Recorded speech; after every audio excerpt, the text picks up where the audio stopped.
Hello student, मैं Dinesh Dahiya physics के इस ऑनलाइन एजुकेशन में आप सभी बच्चों का स्वागत करता हूं। स्टूडेंट, अभी तक हम रे ऑप्टिक्स और उससे जो इम्पोर्टेंट टॉपिक थे, उसके जो रिलेटेड टॉपिक थे, उनका स्टडी कर रहे थे। आज हम एक नए टॉपिक या नए चैप्टर की शुरुआत करेंगे, जो आपका चैप्टर नंबर 12 है, जिसका नेम है वेव नेचर ऑफ लाइट। ये क्या होता है, क्या इसमें होता है, तो देखेंगे। देखिएगा, हमने चैप्टर नंबर 11 में हमने पढ़ा था रे नेचर ऑफ लाइट। रे नेचर ऑफ लाइट। देखिए स्टूडेंट, रे नेचर ऑफ लाइट में मैंने जो फिनोमिना स्टडी कर लिए थे, वो सबसे पहले था रिफ्लेक्शन, नंबर 2 पे था रिफ्रैक्शन, फिर आपने इसमें देख लिया था TIR मतलब टोटली इंटरनल रिफ्लेक्शन, उसके बाद डिस्पर्जन, एंड लास्ट में आपने पढ़ लिया था स्कैटरिंग। इन फिनोमिनाज का स्टडी हम लाइट को रे नेचर में लेकर करेंगे। इनका जो भी इनका थ्योरी रहेगा, इनका एक्सप्लेनेशन रहेगा, उनको हम किससे प्रोवाइड करेंगे? रे नेचर से। मतलब वेव नेचर को लेके आप इनका एक्सप्लेनेशन प्रॉपरली प्रोवाइड नहीं कर पाते हो, इसलिए हम लाइट को कैसा मानते हैं? रे नेचर मानते हैं। सेकंड हम देख लेंगे वेव नेचर ऑफ लाइट। देखिए स्टूडेंट, हम पहले ही बोल चुके हैं कि light is a part of EM waves.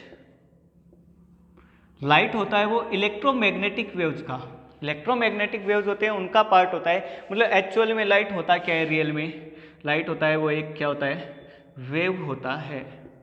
Light क्या है? एक वेव है। तो फिर उसे हम रे क्यों बोलेंगे? उसका रीजन है लाइट का वेवलेंथ। देखिए, लाइट का जो वेवलेंथ होता है वो 3800 एंगस्ट्रॉन से टू 7800 एंगस्ट्रॉन होता है। स्टूडेंट, ये कोई एक्यूरेसी नहीं है, अप्रोक्सीमेट वेवलेंथ दी जाती है, कभी एक्यूरेट नहीं दी जाती। काफ़ी जगह आपको ऐसे भी मिलेगा 400 नैनोमीटर टू 700 नैनोमीटर, या एंगस्ट्रॉन में बदलो तो इनको 4000 एंगस्ट्रॉन टू 7000 एंगस्ट्रॉन आ जाएगा। मतलब अप्रोक्सीमेट एक आइडिया दिया जाता है कि उसके बीच में, उसके मिड में आपका लाइट का वेवलेंथ क्या करेगा? वेरी करेगा। और ये वेवलेंथ इतना छोटा होता है कि ये आपको अगर लाइट ट्रेवल करेगा, प्रोपोगेट करेगा, तो वो आपको वेव शो ही नहीं होगी, वो एक स्ट्रेट लाइट में क्या होगा? ट्रेवल करता हुआ फील होगा। उस वजह से हम लाइट को क्या बोलेंगे? रे नेचर बोलेंगे। पर एक्चुअल में लाइट है वो एक वेव है, जो कि कौन सी वेव्स का पार्ट है? Electromagnetic waves. अब इसमें हम किसकी एक्सप्लेनेशन प्रोवाइड करेंगे? इसमें नंबर फर्स्ट में हम इंटरफेरेंस,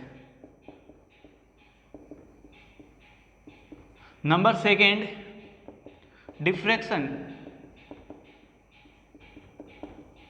और नंबर थर्ड पोलराइजेशन।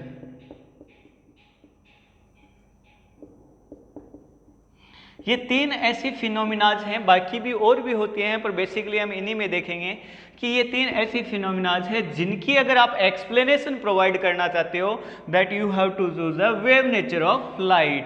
तो ये आप इस चैप्टर में बेसिकली हम स्टडी करेंगे। पीछे में हमने ये किया, जिसके इंपॉर्टेंट है जानना कि इनका अगर आप एक्सप्लेनेशन प्रोवाइड करोगे वो रे नेचर से, और इन तीनों का अगर आप एक्सप्लेनेशन प्रोवाइड करोगे तो वेव नेचर से होगा। अब वेव नेचर होता क्या है, इसके बारे में सबसे पहले और एक साइंटिस्ट था हाइगेंस ने, और वेव का जो प्रोपोगेशन था, वेव कैसे ट्रेवल करती है, उसके बारे में बताया था। और उसमें एक इंपॉर्टेंट डेफिनेशन है, सबसे पहले वो देख लेते हैं, फिर हाइगेंस का प्रिंसिपल देख लेंगे। ओके स्टूडेंट, तो अब हमारी एक डेफिनेशन आएगी वेव फ्रंट। जैसे नेम शो कर रहा है, वेव प्लस फ्रंट। वेव के जो आगे का साइड है या वेव का जो फेस है, उसको क्या कहा जाएगा? वेव फ्रंट कहा जाएगा। पर ये रिटर्न में नहीं है, डेफिनेशन केवल अंडरस्टैंडिंग के लिए। इस प्रकार से इसको देखने के लिए एक डायग्राम देख लेते हैं हम लोग। ये मान लो एक वाटर सरफेस है, ये एक वाटर सरफेस है, पूरा यहाँ वाटर है, इसके अंदर रेक्टेंगल वाटर सरफेस ले लिया है। अब यहाँ पे आपने कोई पत्थर फेंका, पीपल आपने क्या किया? इस पर स्ट्रक किया। तो जैसे ही पत्थर आपने इस पे फेंका है, पीपल फेंका है, तो ये जो पत्थर होता है उसकी काइनेटिक एनर्जी स्टोन की जो काइनेटिक एनर्जी है, पिबल या स्टोन बोल सकते हो, तो उसकी काइनेटिक एनर्जी है वो सरफेस के किसको मिलेगी, पार्टिकल्स को। पार्टिकल्स को मिलेगी तो आपको ऐसे कुछ जाता हुआ आगे की तरफ बढ़ता हुआ और आपका क्या होगा, शो होगा सरफेस पे, इस प्रकार से आगे कुछ बढ़ेगा और वो कहाँ तक जाता है, आपके किनारों तक जाएगा, एंड छोर तक जाएगा, जब तक कि इनके किनारे नहीं आ जाते। तो इसमें क्या जाता है, सबसे पहले तो इम्पोर्टेंट वो है कि हम देखें कि क्या जाता है। लगेगा ये कि आपने जैसे ही पानी पे, वाटर पे आपने स्टोन को क्या क्या स्ट्रक किया, तो आपको ये लगेगा कि वाटर है वो यहाँ से उठेगा और सरफेस की तरफ जाएगा, ऐसा आपको विजुअलाइज होगा, फील होगा, पर वास्तव में ऐसा नहीं होता है। उसका रीजन है आपको वेव की डेफिनेशन। ये वेव है और वेव की डेफिनेशन क्या होती है, wave is a form of energy which travel from one point two another point in travel in medium, मतलब वो ट्रेवल करती है, एनर्जी का फॉर्म होती है और मीडियम के एक पॉइंट से दूसरे पॉइंट तक क्या करती है, ट्रेवल करती है। और इसमें वेव में आगे बताया जाता है, इंपॉर्टेंट फैक्ट ये कि in wave there is no transfer of matter, मतलब मैटर का कभी ट्रांसफर होता ही नहीं है। ये नहीं कि सब्सटेंस या आपका जो पदार्थ बोले तो वो यहाँ से उठेगा और वेव के साथ आगे चला जाएगा, नहीं जाएगा, मतलब कहीं का भी मैटर किसी पॉइंट पे ट्रांसफर नहीं होगा। इसका मतलब यहाँ से मैटर यहाँ नहीं जाएगा, इधर तो क्या जाएगी, केवल इस फॉर्म में एनर्जी जाएगी स्टूडेंट। तो पहली बात तो आपको ये क्लियर होनी चाहिए कि वाटर सरफेस पे वाटर नहीं जाता है, जाती है क्या एनर्जी। अब वो एनर्जी कैसे ट्रांसफर होती है वो देखिएगा। यहाँ पे आपने स्टोन को क्या किया, स्ट्रक्ट किया, यहाँ पे पत्थर को फेंका आपने वाटर सरफेस पे, तो यहाँ के पार्टिकल्स को क्या मिलेगी, काइनेटिक एनर्जी। काइनेटिक एनर्जी मिलेगी तो क्या होगा, काइनेटिक एनर्जी उन जो पार्टिकल्स हैं जिनको वो स्ट्रक्ट कर रहा है आपका स्टोन, तो उनको क्या करेगा, ट्रांसफर करेगा। और जैसे ही सरफेस के इन पार्टिकल्स को काइनेटिक एनर्जी मिलेगी, वो क्या करेंगे, आपके ऑक्सीलेटरी मोशन करेंगे। क्या करेंगे, ऑक्सीलेटरी मोशन करेंगे, या डायरेक्टली बोल सकता हूँ कि वो क्या करेंगे, वाइब्रेशन करेंगे। क्या करेंगे, वाइब्रेशन। और वाइब्रेशन बेस होता है वेव ओरिजिन का, वेव फॉर्मेशन होती है उसका बेस कौन होता है, आपका वाइब्रेशन होता है बच्चों। तो देखिएगा यहां से आपका वेव का ओरिजिन होना शुरू होगा। अब देखिए ये पार्टिकल्स हैं, ये काइनेटिक एनर्जी मिलते ही ये वाइब्रेशंस में आएंगे। अगर ये वाइब्रेशंस में आएंगे मान लीजिए, तो इनके पास वाले पार्टिकल्स हैं वो जो इनके टच में है वो भी क्या करेंगे, आपके ऑक्सीलेटरी मोशन करेंगे। मान लो ये एक हैंड है, इसको मैंने दूसरे, ये एक पार्टिकल, ये दूसरा पार्टिकल, इसको मैंने टच कर दिया और इसको मोशन करवाऊंगा तो दूसरे वाला क्या होगा, ऑटोमेटिक मोशन करेगा। उसी प्रकार से इन पार्टिकल्स के आगे टच में जो पार्टिकल्स हैं वो भी क्या करेंगे, फिर मोशन करेंगे। धीरे धीरे पहले वाले पार्टिकल रुक जाएंगे, आगे वाले फास्टली मोशन में आएंगे, फिर ये वाले पार्टिकल इनके टच में आएंगे तो ये मोशन करेंगे, ये धीरे धीरे रुक जाएंगे। इस प्रकार मतलब ये पार्टिकल्स की मोशन आगे बढ़ती जाएगी, पीछे वाले क्या होते जाएंगे, रुकते जाएंगे। इसमें इंपॉर्टेंट ये है कि यहाँ पे ये वाले पार्टिकल्स क्या कर रहे थे, मोशन में थे, बाकी सारे क्या थे, आपके स्टेशनरी थे।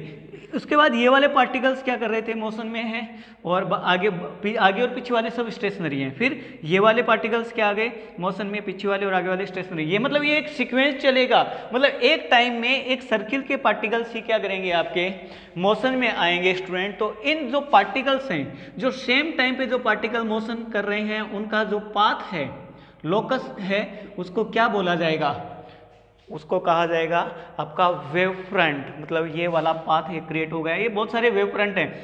जैसे जैसे आप वेव आगे ट्रेवल करेगी, वेव फ्रंट का साइज क्या होता जाएगा, बढ़ता जाएगा। तो यहां डेफिनेशन लिखेंगे, wave front is defined as locus of path of particles of a medium which are in vibration at same time। मतलब ऐसे पार्टिकल्स का पाथ होगा जो सेम टाइम में क्या कर रहे हैं, वाइब्रेशन में कर रहे हैं। उसको आप अगर ड्रॉ कर दोगे उस पाथ को, तो उसको क्या कहलाएगा, आपका वेव फ्रंट कहलाएगा। उम्मीद है स्टूडेंट आप वेव फ्रंट की जो डेफिनेशन है वो आप समझ गए होंगे आप लोग। तो इसमें ज़्यादा आपको कुछ देखना नहीं है, बस आपको समझना है कि वेव फ्रंट आपका होता क्या है। तो सेम टाइम में जो पार्टिकल्स जो आपके क्या कर रहे हैं, मोशन में है, उनका लोकस ऑफ पाथ, उनके पाथ का जो लोकस बनेगा, उनका जो शेप बनेगा, वो क्या कहलाएगा, वेव फ्रंट कहलाएगा। Types of wave front, types of wave front. और वो टाइप्स किसके बेसिस पे होगा, size of light source. Light source का जो साइज रहेगा उसके अकॉर्डिंग टाइप्स बनेंगे। और नंबर फर्स्ट पे मैं दे देता हूं इधर आपका spherical wave front. Spherical wave front.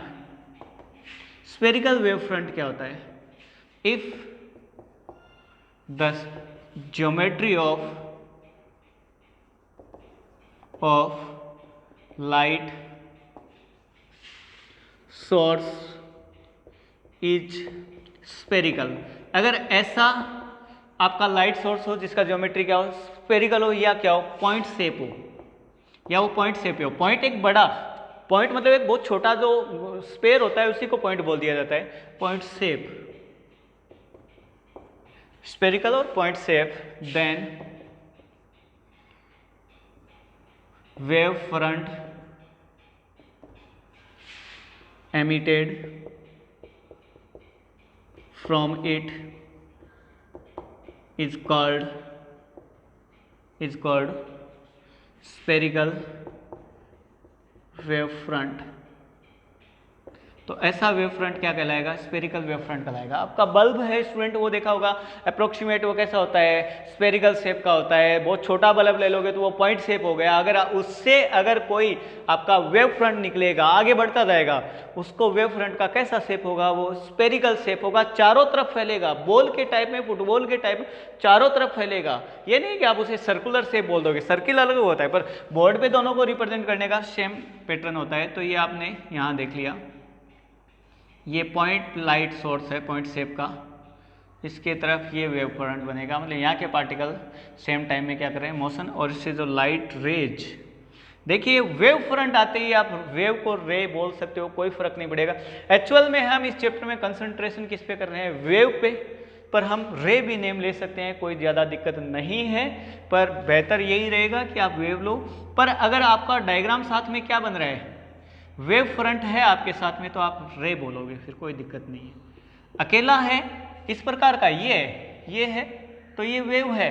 पर अगर वेव फ्रंट साथ में है, फिर अगर आप उस पर लाइट क्या शो करोगे तो वो क्या बोल सकते हो आप? रेज बोल सकते हो। ये आपका क्या हो गया? Spherical wave front. Spherical wave front. तो स्टूडेंट ये स्पेरिकल वेव फ्रंट हो गया, इस पर लाइट रेज की ये प्रोपोगेशन को शो किया गया है। ये जो पाथ क्रिएट हुआ है आपका कैसा वेव फ्रंट हो गया? स्पेरिकल वेव फ्रंट हो गया। अब हम देखेंगे कैसा वेव फ्रंट नंबर सेकेंड पे, सिलेंड्रिक वेव फ्रंट। देखिए सिलेंडर कब बनता है आपका? सिलेंडर ये वाला शेप है, ये सिलेंड्रिक शेप है। अगर इसको आप थोड़ा और पतला कर दोगे तो वो कैसा शेप आ जाएगा? लीनियर शेप आ जाएगा, स्ट्रेट लाइन आ जाएगी। मतलब एक लीनियर शेप होता है वो हमेशा कैसा होता है? सिलेंड्रिक शेप होता है। तो हम यहां बता देंगे, if light source is present in form of cylinder और लीनियर।